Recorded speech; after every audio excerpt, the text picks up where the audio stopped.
Aujourd'hui, depuis Ouagadougou, la capitale, le message est limpide, radical. L'Afrique n'a plus à mendier. Elle possède les ressources, l'intelligence et le courage d'écrire son propre destin.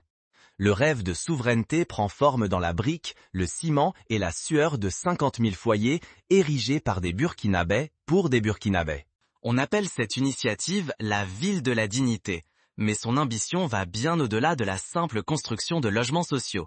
Elle devient le symbole vivant d'une indépendance retrouvée, une déclaration puissante adressée tant au continent africain qu'au monde entier.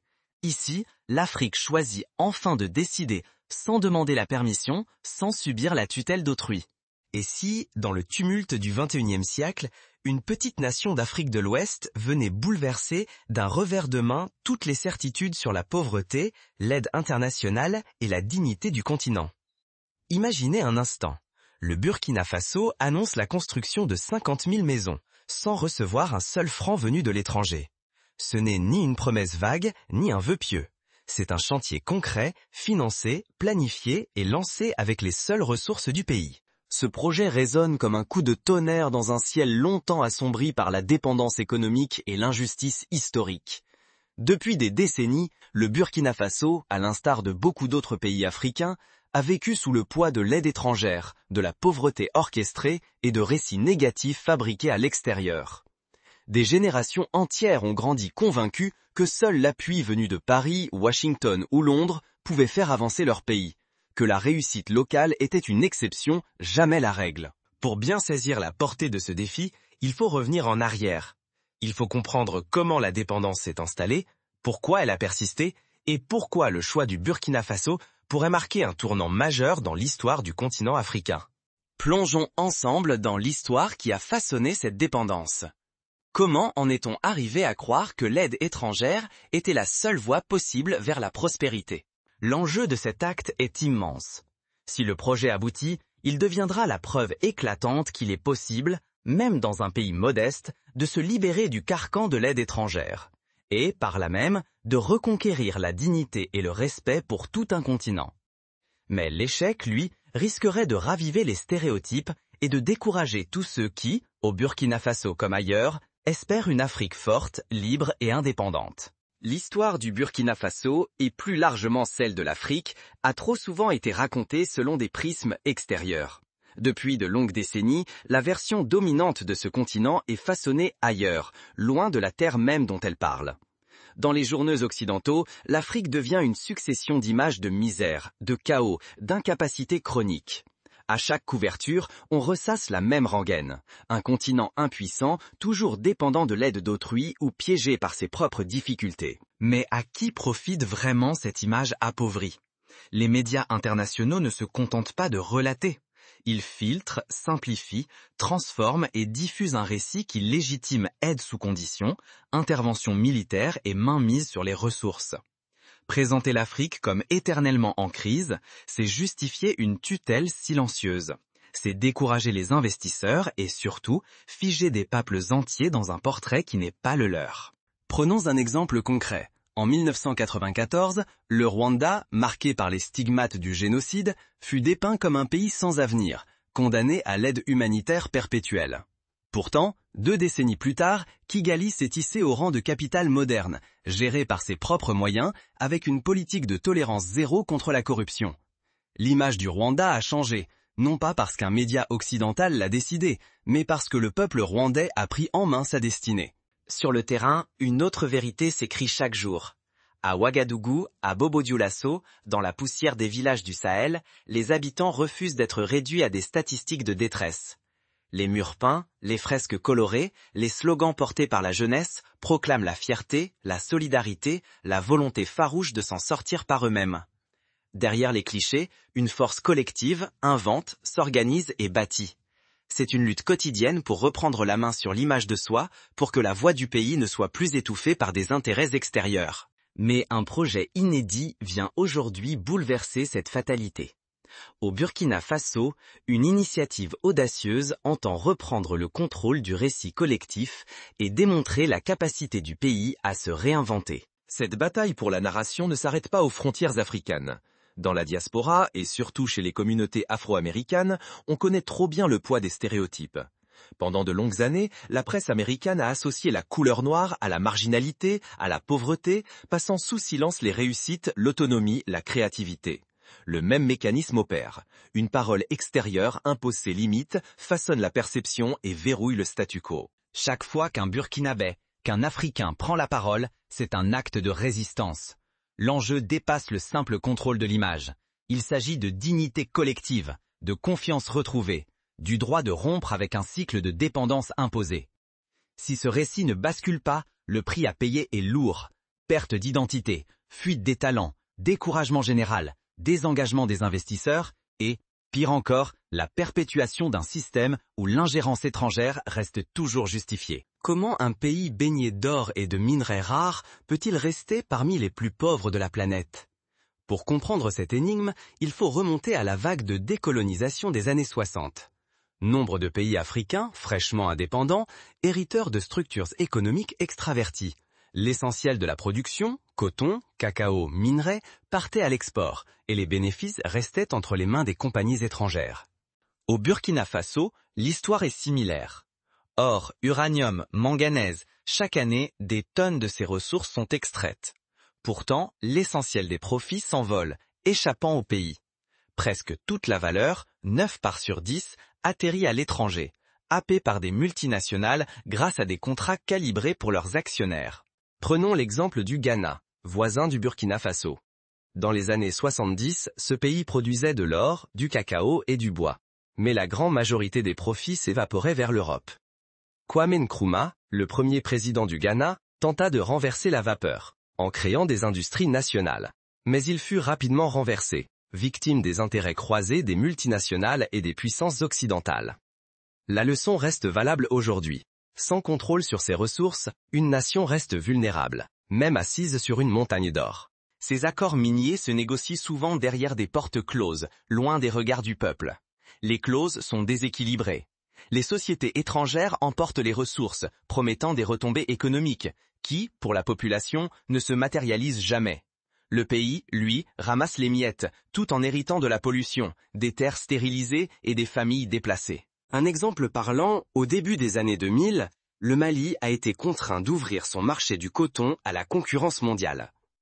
Résultat, des milliers d'agriculteurs maliens ruinés, incapables de concurrencer le coton subventionné américain. Ce type de scénario s'est répété à travers toute l'Afrique de l'Ouest, alimentant la pauvreté et la dépendance. Ajoutons à cela la pression des institutions financières internationales. Fonds monétaire international, Banque mondiale. Derrière leurs aides se cachent des conditions strictes. Privatisation forcée, coupe dans les subventions agricoles, ouverture brutale des marchés. Sous couvert de développement, on affaiblit l'industrie locale, on érode la souveraineté budgétaire, on prive l'État de ses leviers d'action. Mais l'origine du mal n'est pas qu'externe. La corruption interne ronge le Burkina Faso de l'intérieur. Une minorité détourne les fonds publics, s'enrichit grâce à des commissions occultes et place ses propres intérêts au-dessus de l'intérêt général. Ce système, ancré et persistant, crée un cercle vicieux où la richesse du sol n'atteint jamais les villages ni les familles ordinaires. Les effets sont visibles partout. Infrastructures à l'abandon, écoles en ruine, hôpitaux démunis, routes défoncées. Malgré des années de croissance vantées sur le papier, la pauvreté s'accroche et la jeunesse s'épuise. La confiance dans l'État s'effrite. La dignité nationale s'efface chaque jour, broyée par cette double dépendance, l'influence étrangère et la prédation interne. C'est un cancer silencieux, qui ronge la souveraineté et enferme le pays dans l'échec. Il ne s'agit pas que de chiffres ou de statistiques. C'est le quotidien de millions de personnes privées de leur droit légitime à une vie digne sur la terre de leurs ancêtres. Face à cette réalité, les discours ne suffisent plus. Il faut briser les chaînes du passé, ouvrir une voie nouvelle. Mais comment transformer la colère et la frustration en un mouvement capable de renverser des décennies d'impuissance? Le projet de la ville de la dignité pourrait bien incarner ce tournant tant attendu. Mais derrière le symbole, la route vers la souveraineté reste semée d'obstacles redoutables. Peut-on vraiment rebâtir un pays sur la confiance retrouvée et des ressources enfin maîtrisées? À chaque instant, cette question plane au-dessus de la nouvelle trajectoire politique du Burkina Faso comme une promesse fragile ou une menace sourde. La première rupture majeure se joue autour des richesses du sol. Fini les jours où l'or, le manganèse ou l'uranium étaient extraits puis expédiés, profitant surtout à des intérêts étrangers. Désormais, chaque contrat minier est renégocié avec fermeté. La majorité des bénéfices doit rester au Burkina Faso, alimentant le développement local, rompant avec la logique des caisses vides et des multinationales toutes puissantes. Mais la souveraineté économique ne se limite pas à la gestion des mines. Une campagne anticorruption sans précédent est lancée. Les audits se succèdent, les dépenses superflues sont traquées puis éliminées. Chaque franc récupéré sert à renforcer l'éducation, la santé, les routes. Pour la première fois, la population perçoit l'effet concret de la rigueur budgétaire. La confiance renaît dans les institutions. Pour illustrer l'impact d'une telle politique, rappelons le cas de la Norvège dans les années 70. Ce pays nordique, doté de ressources pétrolières, a choisi de créer un fonds souverain contrôlé par l'État. Les revenus du pétrole ont été investis dans l'éducation, la santé, les infrastructures, assurant la prospérité sur plusieurs générations. Le Burkina Faso veut s'inspirer de cette réussite, transformer la richesse du sous-sol en développement humain et social. Cette confiance devient un carburant. Les jeunes, qu'ils vivent en ville ou en brousse, s'organisent en équipes de soutien, en brigades agricoles, parfois même en comités de défense du territoire. Les agriculteurs, redevenus fiers, nourrissent leur pays. Des volontaires venus de tous horizons rejoignent l'effort collectif pour reconstruire, sécuriser, relever le Burkina Faso. En parallèle, de nouvelles écoles professionnelles ouvrent leurs portes. Les initiatives agricoles se multiplient, animées par la conviction que la souveraineté alimentaire et l'autonomie énergétique sont les vrais socles de l'indépendance. Produire local, transformer local, consommer local. Ces mots d'ordre deviennent réalité, tissant la toile d'une économie plus résiliente. Prenons l'exemple d'une coopérative agricole à Koudougou. Autrefois dépendante des engrais importés et des crédits extérieurs, elle a initié la production de compost organique à partir de déchets locaux, réduisant les coûts et augmentant la productivité. Cette réussite inspire d'autres villages, qui retrouvent fierté et autonomie. Face à cette transformation, la communauté internationale observe avec prudence, parfois même avec scepticisme. Certains dénoncent un repli nationaliste. D'autres commencent à percevoir l'émergence d'un modèle africain inédit, une gouvernance basée sur la souveraineté, l'intégrité et la participation populaire. Le débat enfle, mais l'impact symbolique est déjà immense pour toute une génération. Cependant, le danger rôde toujours. Si la mobilisation s'essouffle, le cynisme ancien pourrait ressurgir, emportant l'élan collectif et replongeant le pays dans l'apathie. Mais si l'expérience burkinabé triomphe, elle prouvera qu'un autre chemin existe, un modèle où l'Afrique choisit enfin son destin sans attendre l'aval du monde extérieur. La ville de la dignité cristallise toutes ses aspirations, devenant le symbole vivant de cette renaissance. Mais derrière chaque pierre posée, un nouveau défi attend déjà les bâtisseurs. Et si la véritable révolution, c'était 50 000 toits rouges, bâtis par et pour le peuple? Voilà le pari radical de la ville de la dignité. Non pas un quartier ordinaire, mais une cité entièrement née d'un effort collectif, où chaque pierre marque la volonté de rompre avec la dépendance et de restaurer la souveraineté. Ici, chaque maison est construite à partir de matériaux locaux, mettant en valeur l'artisanat du pays et célébrant l'identité nationale. Ce chantier immense crée des milliers d'emplois pour la jeunesse et les communautés longtemps oubliées, offrant une place à chacun. Imaginez la scène. Des charpentiers de Tenkodogo, des maçons de Bobo-Dioulasso, des potiers de la région du Centre-Nord, travaillant main dans la main pour édifier des quartiers entiers. Les écoles professionnelles forment une nouvelle génération d'ouvriers qualifiés qui trouvent un emploi durable et redonnent vie à l'économie locale. Mais le plus saisissant reste la promesse faite aux habitants. Ces logements sont offerts, gratuitement, aux familles les plus vulnérables. Pas de loyer, pas de crédit, aucune attente interminable. Les veuves, les déplacés, les enseignants, les ouvriers, tous ceux écrasés par la précarité retrouvent un toit, une dignité et surtout un avenir. La conception de la ville va bien au-delà d'un alignement de maisons. Chaque quartier est irrigué par des écoles publiques, des hôpitaux modernes, des bibliothèques, des centres de formation professionnelle et des marchés paysans. Ainsi, éducation, santé, culture et économie de proximité deviennent accessibles à tous, sans exclusion. La ville de la dignité innove partout. Sur les toits, des panneaux solaires garantissent une énergie propre et locale. Entre les maisons, l'agriculture urbaine fleurit, fournissant légumes et fruits frais. Des ateliers de formation numérique et des incubateurs accueillent la jeunesse, qui prend sa place dans l'économie du futur. Financer un tel projet? Aucun prêt étranger, aucune dette toxique. Les ressources nationales, or, manganèse, énergie, sont gérées rigoureusement et réinvesties au bénéfice du peuple. Les fonds autrefois engloutis par la corruption sont récupérés. Le budget du pays revient entre les mains de la population. Pour garantir la transparence, des comités citoyens supervisent chaque étape du chantier. Des plateformes numériques permettent aux Burkinabés de suivre l'évolution des travaux, de signaler les abus, de proposer des améliorations. Ainsi, la confiance se construit, brique après brique, dans la participation active. Au-delà du béton et des toits rouges, la ville porte une dimension symbolique. Elle dit non à la fatalité, non à la misère imposée, non à la dépendance chronique. Elle affirme qu'un développement africain fondé sur la dignité, l'autonomie et la confiance retrouvée est possible. Mais derrière l'enthousiasme, des obstacles se dressent déjà. La route vers la dignité sera semée d'épreuves et de résistances acharnées. L'enjeu est gigantesque. Un échec donnerait raison à ceux qui affirment que l'Afrique ne peut réussir seule. Mais si le pari est tenu, alors le Burkina Faso écrira le premier chapitre d'une nouvelle histoire, non seulement pour lui-même, mais pour toute l'Afrique et sa diaspora, qui regarde le souffle suspendu. L'annonce de la ville de la dignité a provoqué un immense espoir à travers le pays et bien au-delà. Partout en Afrique de l'Ouest, le débat s'ouvre, les regards se tournent vers Ouagadougou. Certains saluent ce courage inédit, d'autres doutent qu'un pays si longtemps dominé puisse changer les règles du jeu. Mais déjà, plusieurs États du Sahel songent à une alliance régionale pour adapter le modèle, rêvant de voir cette expérience inspirer tout le continent. Quels sont ces défis? D'abord, la stabilité politique reste fragile. L'histoire du Burkina Faso est marquée par des coups d'État, des transitions difficiles, des tentatives de déstabilisation.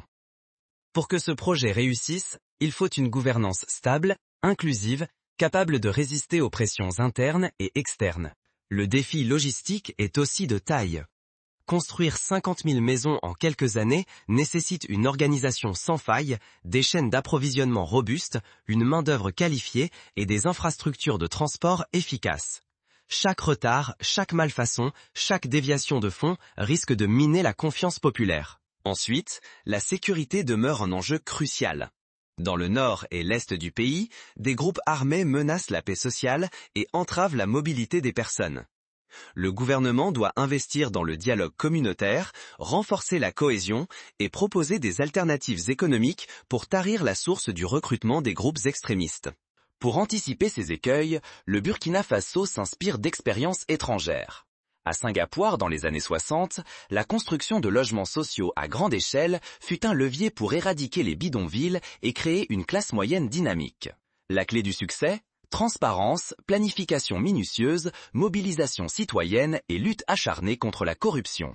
L'avenir de l'Afrique ne s'écrit plus à Paris, Londres ou Washington. Il prend racine ici, à Ouagadougou, dans chaque brique posée, chaque main qui construit. Enfin, l'acceptation sociale du projet n'est pas acquise d'avance. Certains craignent que les nouveaux quartiers deviennent des ghettos, d'autres redoutent la jalousie entre bénéficiaires et exclus. Pour prévenir ces tensions, le gouvernement multiplie les consultations, organise des forums ouverts et garantit la mixité sociale dans chaque quartier. Ce projet burkinabé dépasse la simple construction d'une ville ou l'exécution d'un programme social. Il incarne la volonté d'un continent de se réapproprier son destin, de gérer ses ressources et de façonner son histoire sans attendre l'aval de l'extérieur. Chaque famille relogée, chaque ouvrier engagé, chaque franc investi devient un acte de souveraineté. Ce ne sont pas des gestes isolés, mais les premiers mots d'un nouveau récit africain écrit collectivement. Ici, il ne s'agit pas seulement d'ériger 50 000 maisons. Il s'agit d'un peuple qui refuse la résignation, qui choisit l'action et la solidarité contre la fatalité. Cette démarche courageuse rompt le cycle de dépendance et propose une autre voie: responsabilité, entraide, confiance. Le monde observe. Les médias internationaux chercheront la faille, mais ce projet affirme une vérité: l'Afrique n'a pas besoin de permission pour s'élever. Face aux clichés et au mépris, Ouagadougou répond par la preuve, bâti de main d'homme, financé par la sueur des siens.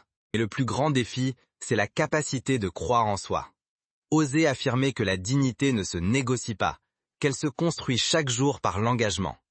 Le Burkina Faso prouve que l'indépendance n'est pas un slogan, mais une pratique quotidienne, un choix qui appelle chaque citoyen, chaque village, chaque ville à participer à la transformation. Cette initiative va bien au-delà de l'assistanat.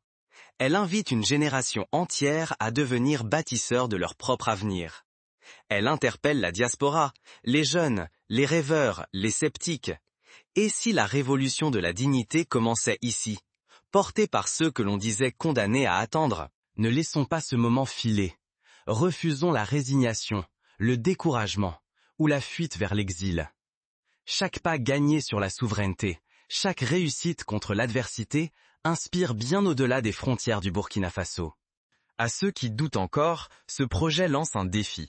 Et si, demain, l'Afrique se tenait debout et parlait d'égal à égal avec le monde?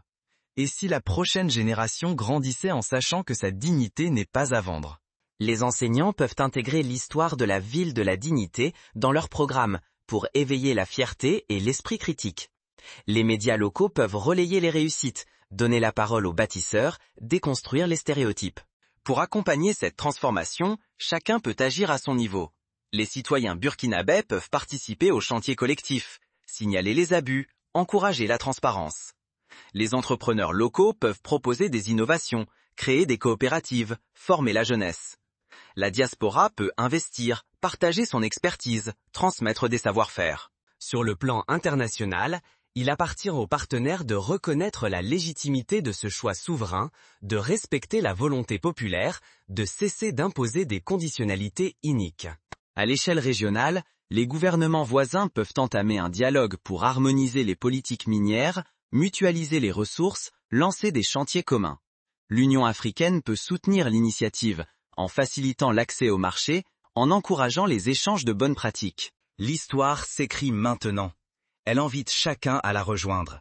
La ville de la dignité n'est qu'un début. Il appartient à tous de choisir leur place dans cette renaissance. La scène est posée. La décision appartient au peuple. Le pari est risqué, mais l'enjeu est immense. Dignité, souveraineté, confiance. Restez avec nous, partagez ce récit, inspirez ceux qui doutent, et souvenez-vous, l'Afrique ne s'incline devant personne. Le temps est venu de bâtir, ensemble, un avenir à la hauteur de nos rêves. Et si, demain, 50 000 foyers burkinabés s'endormaient sous un toit neuf, fiers d'avoir bâti de leurs mains une page nouvelle de l'histoire africaine? Et si, dans 10 ans, d'autres pays suivaient l'exemple du Burkina Faso, lançant à leur tour des villes de la dignité, des écoles de l'espoir, des hôpitaux de la Renaissance?